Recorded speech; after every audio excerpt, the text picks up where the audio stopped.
écoutez Europe 1, il est 8h19. L'interview politique d'Europe 1, Jean-Pierre Cabage, vous recevez deux invités ce matin qui symbolisent chacun à leur manière les sénatoriales d'hier.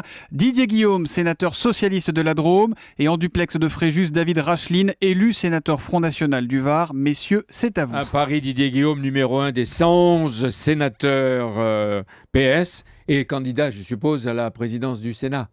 Toujours. Bon, toujours, mais avec peut-être... Un petit peu moins de chance d'y arriver. En tout cas, bonjour. Et David Racheline, en effet, à 26 ans, le plus jeune sénateur, à Fréjus. Bonjour.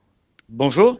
Avec vous, pour la première fois, Monsieur Racheline, le Front National va donc entrer au Sénat. Quels sont les grands électeurs qui, au-delà des strictes frontières du Front National, vous ont choisi ?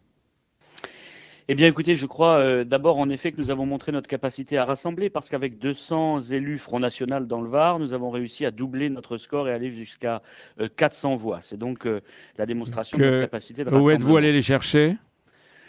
Écoutez, un petit peu partout dans le Var, dans tous ces territoires abandonnés de la République où les communes et les populations souffrent dans la ruralité, dans le centre Var, dans le nord du département.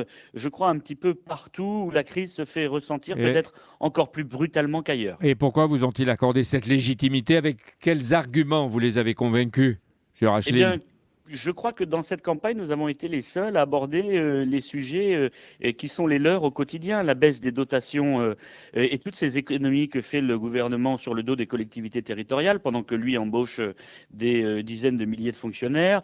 C'est les problématiques de recul des services publics pendant qu'avancent les communautarismes. Et alors, David Racheline, est-ce que cet électorat incite au réformisme ou plutôt au conservatisme ? Écoutez, moi je crois qu'ils veulent en tout cas du changement.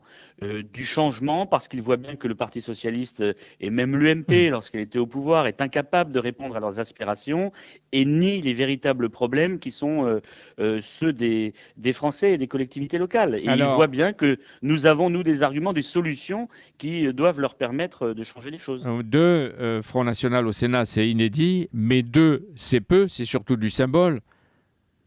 Mais c'est peu, bien sûr, mais ça ne va pas nous empêcher de faire du bruit.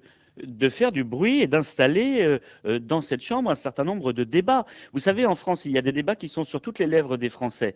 Dans les cafés, sur les marchés, on parle de l'immigration, on parle de l'insécurité, de la politique économique du gouvernement, David on parle de tous ces sujets. Et le seul endroit où on n'en parlait pas, c'était le Sénat. David Racheline, est-ce qu'il vous est arrivé de lire les rapports intéressants du Sénat? Ils existent sur tous les sujets dont vous parlez, le protectionnisme, l'immigration. Vous allez découvrir peut-être beaucoup en entrant au Sénat. Dans quelle commission vous allez siéger? Je ne sais pas encore, je vous dirai ça dans les prochaines heures. Et quel mandat vous allez abandonner pour éviter le cumul? Je vais abandonner mon poste de conseiller régional puisque je veux me concentrer sur ma ville et sur mon mandat de sénateur. Je crois que c'est le plus important pour moi en tout cas. Jean-Marie et Marine Le Pen contestaient cette République. Les institutions vous permettent de la combattre de l'intérieur alors? Non, ils ne contestaient pas les institutions de la République, ils contestaient la manière qu'ont les politiques de gérer notre pays et de gérer la République. C'est ça la véritable critique que nous faisons. Et en entrant en effet au Sénat, cela va nous permettre d'installer un certain nombre de débats qui n'existaient pas. Je crois que c'est un point positif pour la République qui va ainsi permettre au pluralisme d'exister dans certains aussi cas, dans cette Chambre. Dans certains cas, David Racheline, avec qui vous voterez ou avec qui vous pourriez vous allier? Mais écoutez, à chaque fois, nous sommes une opposition constructive. À chaque fois qu'un texte ira dans le bon sens, vous n'excluez rien. Rien du tout. À partir du moment où les choses vont dans le bon sens, alors nous suivrons. Mais nous craignons avoir à de nombreuses fois à nous opposer, malheureusement. Merci d'être intervenu sur Europe 1 avec nous. Vous êtes donc le Benjamin du Sénat. Vous aurez quelques petites tâches en rentrant aux côtés du doyen Paul Vergès.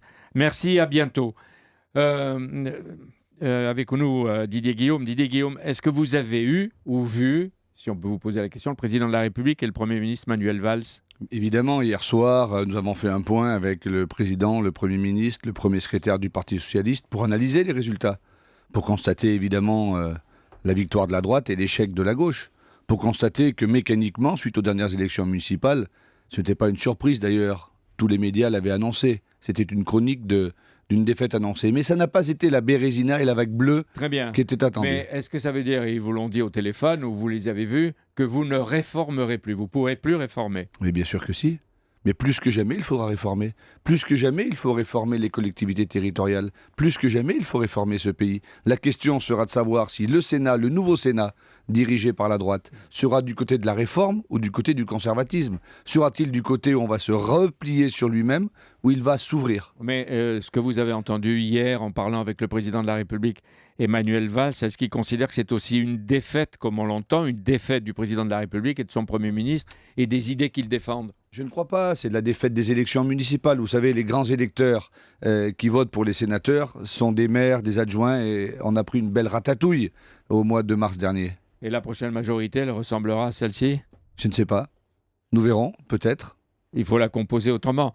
En tout cas, pendant 3 ans, le président sortant Jean-Pierre Bel a fait ce qu'il a pu avec une majorité qui n'était pas la majorité, ou dans la majorité. Les Verts, le Front de gauche ont été sans cesse opposés au gouvernement. Maintenant, avec cette nouvelle majorité, et vous entrez dans l'opposition, ce sera beaucoup plus clair. Je ne sais pas si ce sera plus clair. Pendant ces 3 dernières années, nous avons réformé, nous avons voté beaucoup de lois, mais évidemment pas les budgets. C'est ça les textes essentiels de la République.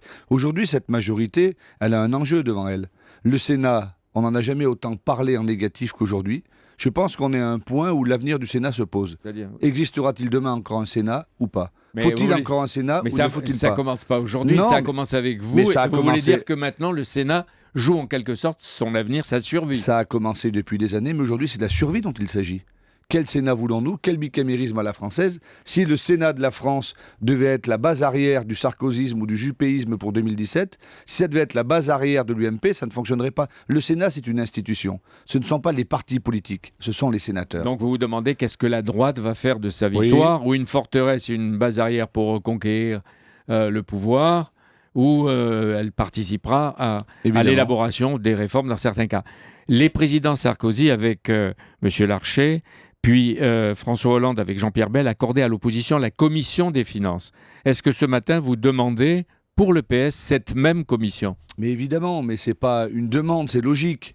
Aujourd'hui, il est dans la tradition française que l'opposition ait la commission des finances. Pour l'instant, j'ai entendu la droite qui ne voulait pas forcément le faire. Il faut poser la question à M. Larcher et à M. Raffarin. La démocratie veut que l'opposition ait la commission des finances. C'est-à-dire vous n'accepterez aucune autre commission? Mais ce n'est pas le sujet, bien sûr que non, c'est la commission des finances. C'est pour vous, c'est le premier test de la nature et du fonctionnement. C'est le premier test de l'ouverture républicaine. Merci d'être venu. C'est dur d'être défait ou de subir une défaite. C'est jamais facile le lendemain, mais enfin on en a vu d'autres. Je crois que la politique, c'est d'un côté, de l'autre, nous verrons bien. Merci Didier Guillaume d'être venu ce matin en direct sur Europe 1. Merci également à David Racheline qui était en duplex avec nous depuis Fréjus. Et merci à Jean-Pierre Elkabbach qu'on embrasse tout particulièrement ce matin.